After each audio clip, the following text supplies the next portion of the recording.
नमस्कार दोस्तों, मैं हूँ आरती प्रजापति यूट्यूब चैनल पर आप सभी का हार्दिक स्वागत करती हूँ। दोस्तों, हमारे यहाँ UGC net paper 1 and paper 2 psychology की प्रिपरेशन कराई जा रही है। आज का हमारा जो टॉपिक है वो साइकोलॉजी का है और हम देख रहे थे अटेंशन के बारे में। उसके बाद हमने देखा था परसेप्शन का मीनिंग। ओके, और आज हम देखने वाले हैं कि परसेप्शन में जो भी थियरीज दी गई है उन थियरीज को हम देखने वाले। ओके, तो सबसे पहले हम देखेंगे गेस्टाल्ट अप्रोच के बारे में। जो गेस्टाल्ट वादियों ने जो थियरी दी हुई थी उसके बारे में आज हम देखने वाले हैं। तो आज हम उसमें भी देखेंगे फिगर ग्राउंड परसेप्शन के बारे में। ओके, चलिए सबसे पहले वीडियो को लाइक कर दीजिए, अपने दोस्तों को भी शेयर कर दीजिए ताकि उनकी भी हेल्प हो जाए, और इस चैनल को सब्सक्राइब कर लीजिए ताकि इस चैनल पर जो भी वीडियोस डाले जाते हैं पेपर 1 एंड पेपर 2 दोनों के, तो उसकी नोटिफिकेशन आपको टाइम पे मिलती रहे। चलिए दोस्तों, चलते हैं टॉपिक की ओर। बात करते हैं दोस्तों परसेप्शन के जो भी थियरीज हैं, तो उसमें दो थियरीज हमारे सिलेबस में रखी गई। ओके, एक है हमारी गेस्टाल्ट अप्रोच और दूसरी है हमारी फिजियोलॉजिकल अप्रोच। ओके, यानी कि गेस्टाल्ट उपागम और दूसरा है हमारा शारीरिक उपागम। तो आज हम देखेंगे गेस्टाल्ट उपागम के बारे में। उसमें भी हम देखने वाले हैं, गेस्टाल्ट अप्रोच में भी हम आज फिगर एंड ग्राउंड थियरी जो है उसके बारे में देखेंगे। ओके, चलिए तो सबसे पहले देख लेते हैं गेस्टाल्ट अप्रोच क्या है और किसके द्वारा ये प्रतिपादित हुआ था। तो जर्मनी में वर्ष 1912 में गेस्टाल्टवाद की स्थापना संरचनावाद के विश्लेषणात्मक दृष्टिकोण के विरोध में वर्दाइमर, कोहलर और कोपका के द्वारा की गई थी। तो यहाँ से क्वेश्चन आने की संभावना है कि गेस्टाल्टवाद की स्थापना किसके विरोध में की गई थी। तो गेस्टाल्टवाद की स्थापना संरचनावाद के विरोध में की गई थी। ओके, और इनके जो भी प्रतिपादक है उसका नाम भी एक बार एग्ज़ाम में आया हुआ है, तो ये भी आपको याद रखने हैं कि गेस्टाल्टवादी कौन कौन थे।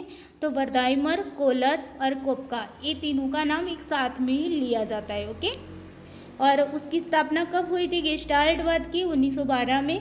और कहाँ पर? तो जर्मनी में। ओके, तो ये जर्मनी का वाद है, तो ये भी आपको याद रखना है कि कौन से देश का संप्रदाय है, तो आपको ये याद रखना है जर्मनी का। ओके, गेस्टाल्टवादियों ने मनोविज्ञान के विषय वस्तु की पूर्णता पर बल दिया है। देखिए, गेस्टाल्टवाद है ना, वो एज अ होल पर डिपेंडेड है, यानी कि एज अ होल का मतलब है कि संपूर्ण। ओके, यानी कि मान लीजिए कि ये एक मैंने कुछ दौरा हुआ है यहाँ पर। ओके, तो मैंने ये कुछ ड्रॉ किया, तो अगर आपको मैं पूछूं कि ये क्या है, तो आप बताओगे कि एक चेहरा है, एक फेस है ना। ना कि आप ये बताओगे ये आंखें हैं, ये नाक है, ये उनकी स्माइल है या फिर होठ है वगैरह वगैरह, इस तरीके से आप नहीं बताओगे।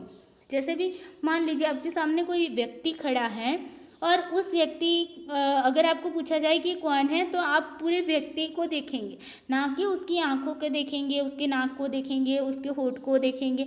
ये ऐसे तो उसका वर्णन नहीं करेंगे ना, आप क्या बोलेंगे, एक व्यक्ति है। ओके, या फिर उसका जो भी नाम होगा उस नाम से आप उसे बुलाएंगे, ना कि आप उसे कहेंगे कि ये व्यक्ति है, इसका नाम ये है, ये उसकी आंखें हैं, ये उसके नाक है, ऐसा तो कुछ नहीं बोलने वाले ना। तो यहाँ पर एज अ होल का मतलब यह है कि पूर्ण रूप से हम चीज़ों को देखते हैं। जो भी चीज़ हमारे सामने आती है उसे हम पूर्ण रूप से देखते हैं। जैसे कि टेबल पर बहुत सारी चीज़ें पड़ी होती है, फिर भी हम उन चीज़ों को एक एक करके नहीं देखते हैं, टेबल पर सभी चीज़ों को साथ में देखते हैं। ओके, तो उसी को हम कहते हैं एज अ होल। ओके, तो गेस्टाल्टवादियों ने मनोविज्ञान के उनका जो भी कंटेंट था, जो भी कंटेंट में उन्होंने किस पर बल दिया? एज अ होल पर बल दिया। ओके, चलिए अब बात करते हैं गेस्टाल्ट अप्रोच की। देखिए, गेस्टाल्ट अप्रोच में यहाँ पर चार मुद्दों की बात की गई थी। ओके, तो सबसे पहला था फिगर ग्राउंड परसेप्शन, यानी कि आकृति पृष्ठभूमि प्रत्यक्षण की बात की गई है। फिर दूसरा है प्रिंसिपल्स ऑफ परसेप्चुअल ऑर्गेनाइजेशन, यानी कि प्रत्यक्ष ज्ञानात्मक संगठन का नियम। तीसरी बात है प्रिंसिपल ऑफ आइजोमॉर्फिज्म, यानी कि समाकृतिक का सिद्धांत। और चौथा है फील्ड फोर्सेस यानी कि क्षेत्र बल। ओके, तो ये 4 नाम आपको याद रखने हैं। चारों को चारों हम अलग अलग वीडियो में देखेंगे। आज हम देखने वाले फिगर ग्राउंड परसेप्शन के बारे में। चलिए देखते हैं फिगर ग्राउंड परसेप्शन क्या कहता है। फिगर ग्राउंड परसेप्शन को, फिगर को हम बोलते हैं आकृति, और ग्राउंड को बोलते हैं पृष्ठभूमि, यानी कि जो बैकग्राउंड होता है ना उसे हम बोलते हैं पृष्ठभूमि। ओके, तो यहाँ पर और प्रत्यक्षण को बोलते हैं परसेप्शन। जो लोग हिंदी वाले हैं उन लोगों को दिक्कत होती है इंग्लिश वर्ड में, तो यहाँ पर मैं इसीलिए यहाँ पर आपको बता देती हूँ। तो फिगर ग्राउंड परसेप्शन के बारे में देखते हैं।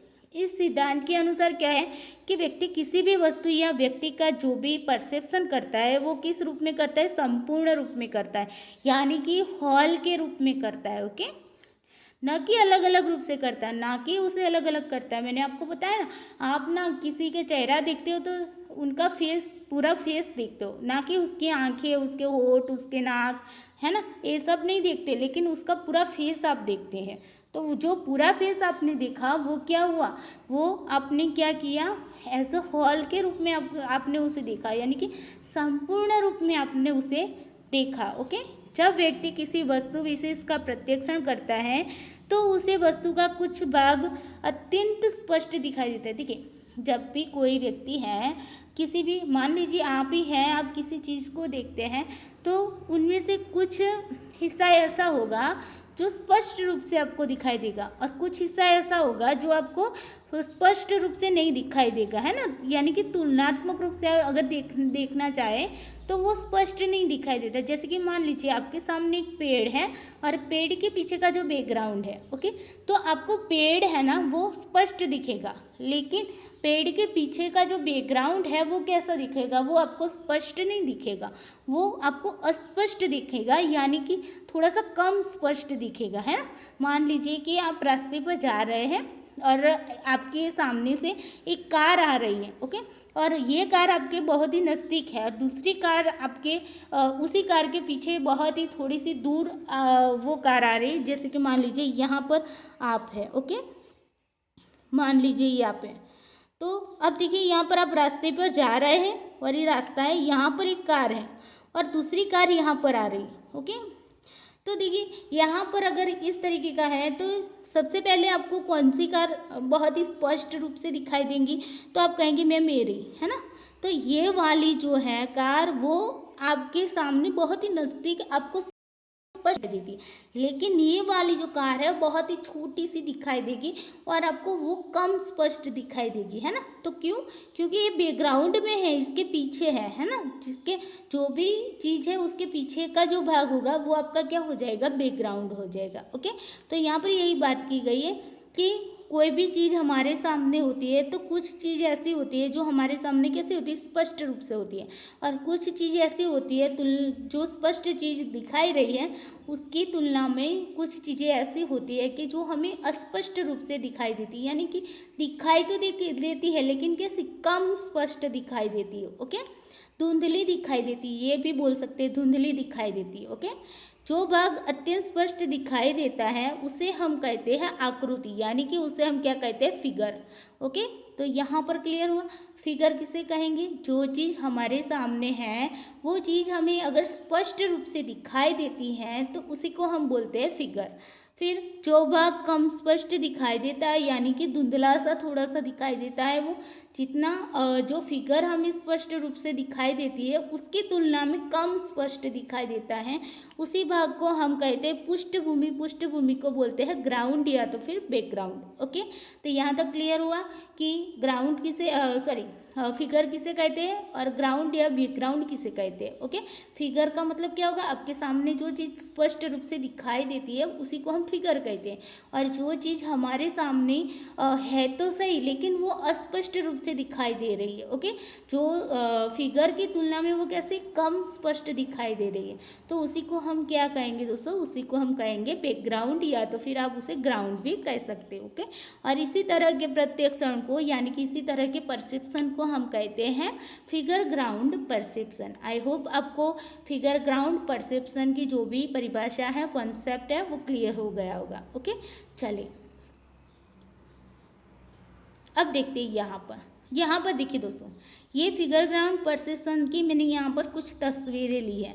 तो आप देखिए ये एक चित्र है, यानी कि एक इमेज है, ये दूसरी वाली इमेज है और ये तीसरी वाली इमेज है और ये चौथी वाली इमेज है। यहाँ पर अगर समझने की कोशिश कीजिए तो यहाँ पर कौन सा भाग, चलिए पहली जो आकृति है आपके सामने उसमें आप देखिए कि इसमें आपको सबसे ज़्यादा क्या अच्छे से दिख रहा है, स्पष्ट रूप से क्या दिख रहा है। तो आप देखेंगे कि ये वाला जो पार्ट है ब्लैक वाला वो आपको स्पष्ट रूप से दिख रहा है ना। तो वो आपकी क्या हो गई, वो आपकी फिगर हो गई। ओके, और ये जो वाइट वाला जो पार्ट है ना, वो वाइट वाला पार्ट क्या बन गया दोस्तों, वो आपको इसकी तुलना में कैसा कम स्पष्ट दिखाई देगी। ये जो है वो पूरा आपको अच्छे से स्पष्ट रूप में दिखाई देता है, लेकिन ये वाला जो पीछे वाला जो पार्ट है ना वो आपको अच्छे से स्पष्ट रूप से उसकी कोई मीनिंग्स नहीं निकलती है, यानी कि उसका कोई भी शेप नहीं दिख रहा है अच्छे से, है ना। तो उसी को हम कहते हैं ग्राउंड, या तो फिर उसी को कहेंगे बैकग्राउंड। उसी तरीके से इस इमेज की बात कीजिए तो देखिए यहाँ पर जो ब्लैक वाला है वो आपको अच्छे से स्पष्ट रूप से दिख रहा होगा, लेकिन ये पीछे वाला जो बैकग्राउंड है वाइट कलर का वो आपको कैसा दिख रहा है, वो स्पष्ट अस्पष्ट रूप में दिख रहा है, यानी कि कम स्पष्ट दिख रहा है। ओके, तो यहाँ तक क्लियर हुआ। उसके बाद और भी देख लेते हैं। यहाँ पर आप देखेंगे, इस इमेज को देखिए दोस्तों, इस इमेज को देखते ही आपको पता चलेगा कि यहाँ पर जो ये सारा पार्ट है वो आपको अच्छे से उभरा हुआ दिखाई दे रहा है, लेकिन ये जो पीछे वाला जो आसमान वाला पहाड़ी वाला आपको जो भी पार्ट दिख रहा है ना पीछे वाला, वो बैकग्राउंड आपको अस्पष्ट रूप से दिख रहा है, यानी कि उसके जो भी इसकी तुलना में ये जो पार्ट दिख रहा है ना उसकी तुलना में ये पार्ट आपको कम स्पष्ट दिख रहा है ना। तो जो पार्ट आपको स्पष्ट रूप से दिख रहा है, यानी कि ये वाला पार्ट आपको स्पष्ट रूप से दिख रहा है, तो वो आपकी क्या हो गई, फिगर हो गई, यानी कि आकृति हो गई। और ये वाला जो पार्ट आपको स्पष्ट नहीं दिख रहा है, यानी कि थोड़ा सा कम स्पष्ट दिख रहा है, ओके, तो वो आपका क्या हो गया, वो आपका ग्राउंड हो गया या फिर बैकग्राउंड हो गया। इसी तरीके से यहाँ पर ये इमेज देखिए तो ये पेंसिल वगैरह आपको उभरी हुई दिखाई देती है ना। ये पेंसिल देखिए कैसे उभरी हुई बाहर की ओर आई हुई ऐसी लग रही है ना, तो वो भाग आपका क्या हो गया, फिगर हो गया। लेकिन ये पीछे वाला जो भाग है, वो पीछे वाला पार्ट आपको इतना स्पष्ट रूप से कोई आकार में नहीं दिख रहा है, तो वो आपका क्या हो गया, वो आपका ग्राउंड या फिर बैकग्राउंड हो गया। ओके, आई होप आपको फिगर ग्राउंड परसेप्शन के बारे में अच्छे से समझ में आया होगा। चलिए अब थोड़ा सा इसके इन दोनों के बीच का डिफरेंस देख लेते हैं, यानी कि दोनों के बीच में क्या तफावत है, भेद है, उसे देख लेते हैं। तो पहले देखते हैं आकृति की बात करते हैं। तो देखिए आकृति जो होती है वो कैसे होती है, स्पष्ट, और उसका आकार जो होता है वो निश्चित होता है। ओके, तो यहाँ पर वो कैसी होगी, क्लियर होगी, उसका जो भी शेप होगा वो क्या होगा, निश्चित होगा, यानी कि कंप्लीट शेप होगा। जैसे कि यहाँ पर हमने इस आकृति में दिखा है ना, देखिए यहाँ पर हमने ये क्या देखा, ये वाली जो आकृति बनी हमारी इमेज में, ये हमारी इमेज है और इस इमेज में ये आकृति बनी, तो ये क्या है, उसका जो भाग है वो स्पष्ट है, यानी कि क्लियर है, और उसका जो आकार है ना वो आकार कैसा है, कंप्लीट आकार हमें दिख रहा है कि कोई एक इंसान जैसा दिख रहा है ना, यहाँ पर कुछ ऐसा कुछ दिख रहा है। देखिए तो ये क्या है, कंप्लीट आकृति आपको दिख रही है। तो फिगर में क्या होगा दोस्तों, फिगर में उसका जो भी आकार होगा वो निश्चित होगा और वो कैसी होगी, स्पष्ट होगी। जबकि पृष्ठभूमि ग्राउंड कैसा होगा दोस्तों, उसका आकार और पहचान नहीं होती है, यानी कि उसका आकार कोई भी फिक्स नहीं हो पाता है। ओके, जैसे कि यहाँ पर हम देखते हैं वाइट वाला देखते हैं बैकग्राउंड यहाँ पर, तो ये वाइट वाला बैकग्राउंड है, उसका कोई आकार आपको नहीं दिख रहा है ना, तो वो आकार आपको निश्चित रूप से पहचाना नहीं जाता है। फिर दूसरा देखते हैं, पृष्ठभूमि पर उभरी हुई होती है और आकृति के पीछे, ये जो पृष्ठभूमि ग्राउंड होता है ना वो आकृति के पीछे होता है, जबकि आकृति क्या होती है, ग्राउंड के ऊपर होते हैं। जैसे कि यहाँ पर देख लीजिए आप, यहाँ पर मैंने बताया था, क्या बताया था, ये वाला उभरा हुआ भाग है वो आपको क्या दिख रहा है, वो आपकी फिगर है, यानी कि फिगर क्या है, तो यहाँ पर ये पीछे वाला जो बैकग्राउंड है जिसे हम ग्राउंड कहते हैं, उस ग्राउंड के ऊपर की ओर क्या होता है, फिगर होता है। फिगर के पीछे क्या होगा, फिगर के पीछे होगा बैकग्राउंड। ओके, तो यहाँ तक क्लियर हुआ। तो यहाँ पर क्या बताया था कि जो फिगर जो भी बैकग्राउंड पर वो जो फिगर होती है वो बैकग्राउंड पर क्या होती है, उभरी हुई होती है। ओके, और जबकि ये जो भी हमारी ग्राउंड है वो क्या होगा, तो वो फिगर के पीछे की भाग में होगा। ओके, अधिक प्रभावपूर्ण एवं स्मरणीय होता है। देखिए ये उभरा हुआ होता है, इसीलिए ये क्या होता है, प्रभावपूर्ण होता है, यानी कि इफ़ेक्टिव होता है, और वो हमें ज़्यादा समय तक क्या होता है, मेमोरेबल होता है, यानी कि हमारे स्मृति में वो टिका हुआ रहता है ना।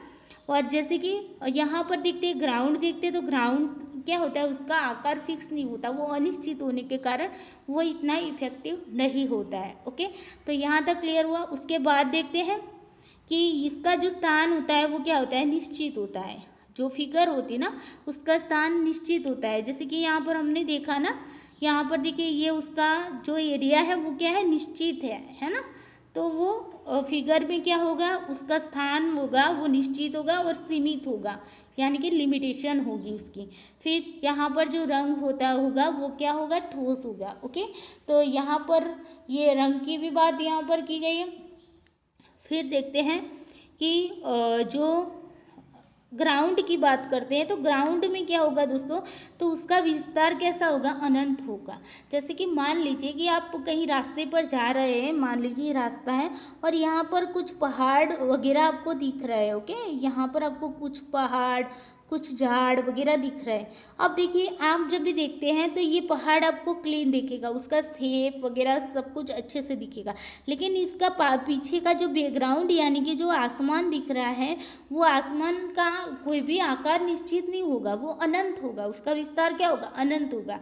लेकिन ये पहाड़ी का जो विस्तार है वो फिक्स हो गया है ना, कि इससे इतने से इतना ही उसका विस्तार है। मान लीजिए ये पहाड़ है तो उसका विस्तार इतना है, लेकिन आसमान का अगर विस्तार निकालने जाओगी तो वो विस्तार आप कभी भी नहीं निकाल पाओगी, यानी कि कहने का मतलब वो अनंत होता है।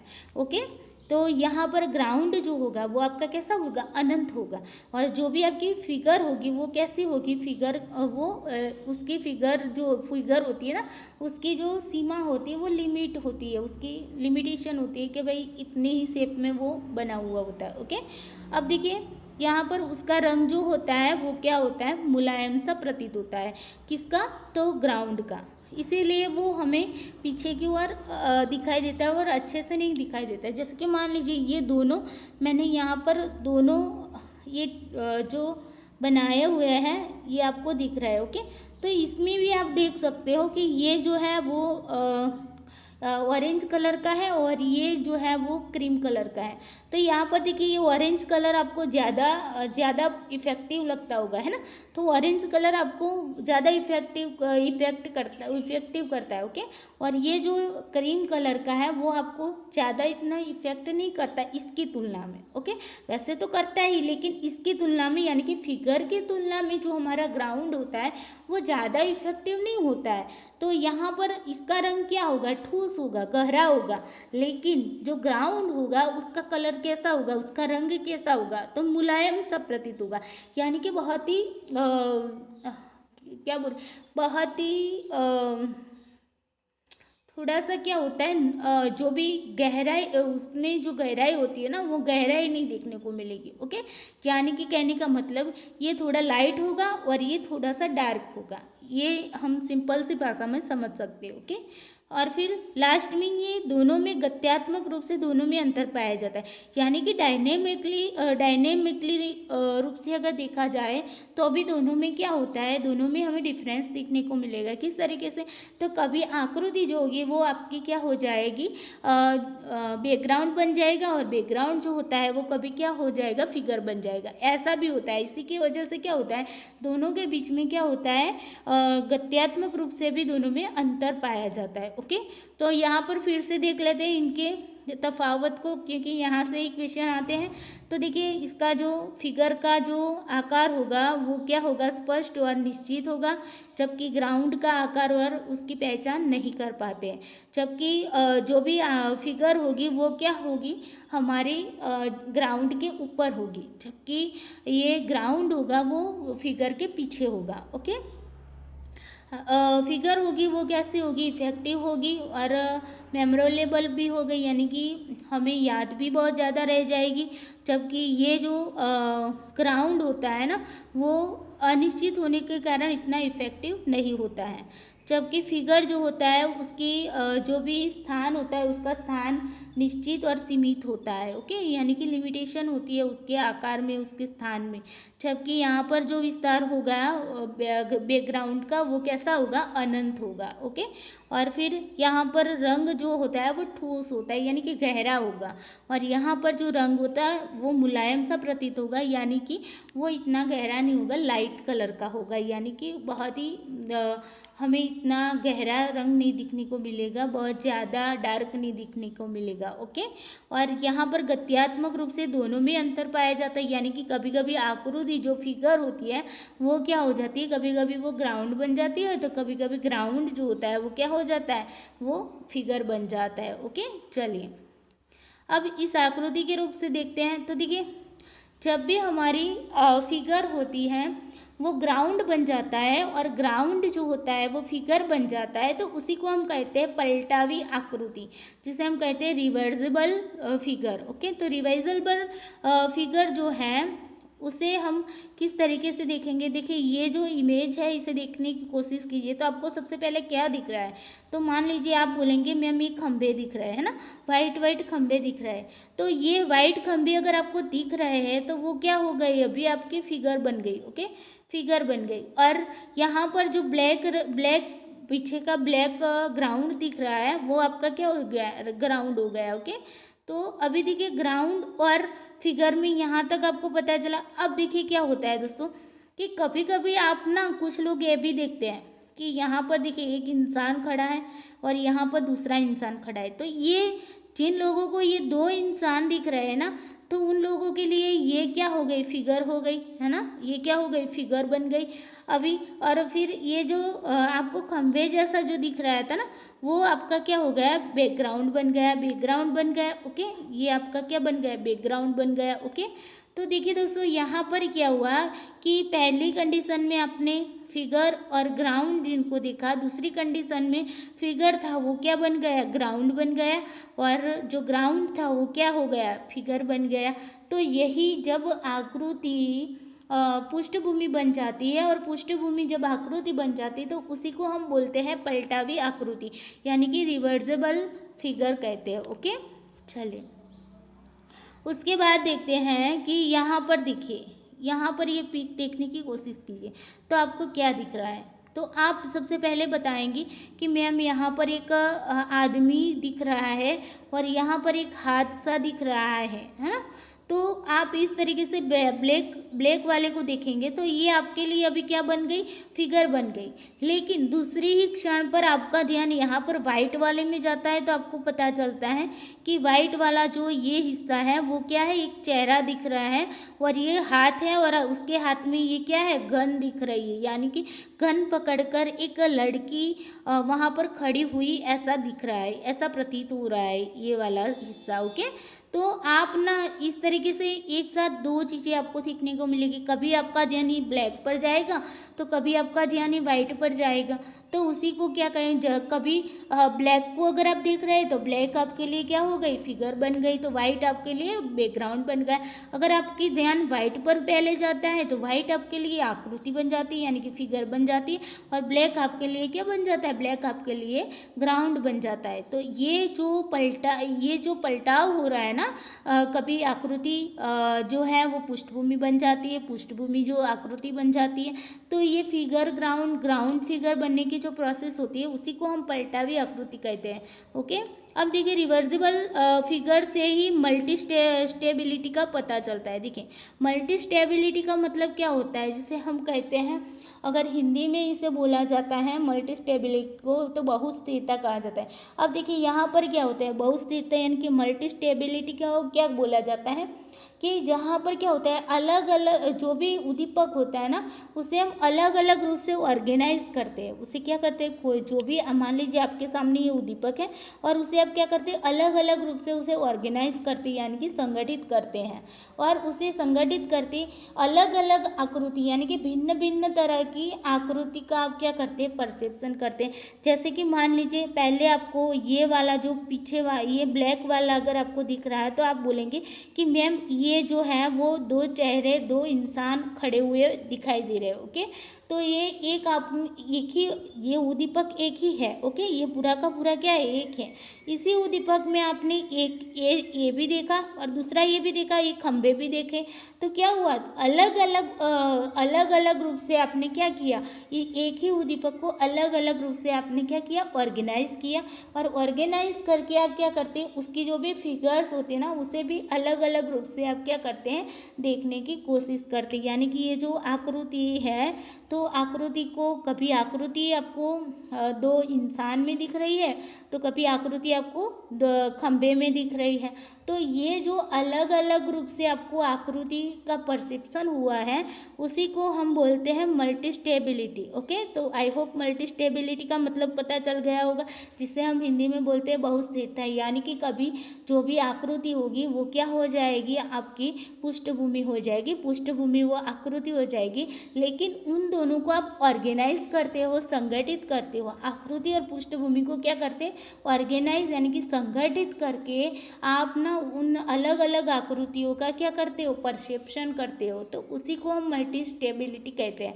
जबकि पलटावी आकृति में क्या होगा, तो आकृति कभी बन जाएगी पृष्ठभूमि और पृष्ठभूमि कभी बन जाएगी आकृति, उसी को हम पलटावी आकृति या फिर रिवर्सिबल फिगर कहते हैं। ओके, लेकिन मल्टी स्टेबिलिटी में क्या होगा, अलग अलग जो भी एक ही उद्दीपक है उसे अलग अलग तरीके से आप उसे ऑर्गेनाइज करते हैं। ऑर्गेनाइज करके आप क्या करते हैं, उसका जो भी अलग अलग आकृति के रूप में उसको क्या करते हैं, परसेप्शन करते हैं। तो उसी को हम बोलते हैं multi stability. Okay, I hope यहाँ तक आपका क्लियर हो गया होगा। जिस तरीके से यहाँ पर मैंने दो आकृति और भी ली है, देखिए यहाँ पर अगर आप ये अगर आपकी सबसे पहले नज़र कहाँ पर पड़ेगी, डार्क वाले हिस्से में पड़ेगी। तो ये ऑरेंज वाला रंग अगर आपको दिख रहा है तो आपको एक की के रूप में दिख रहा है ना, एक चाबी के रूप में।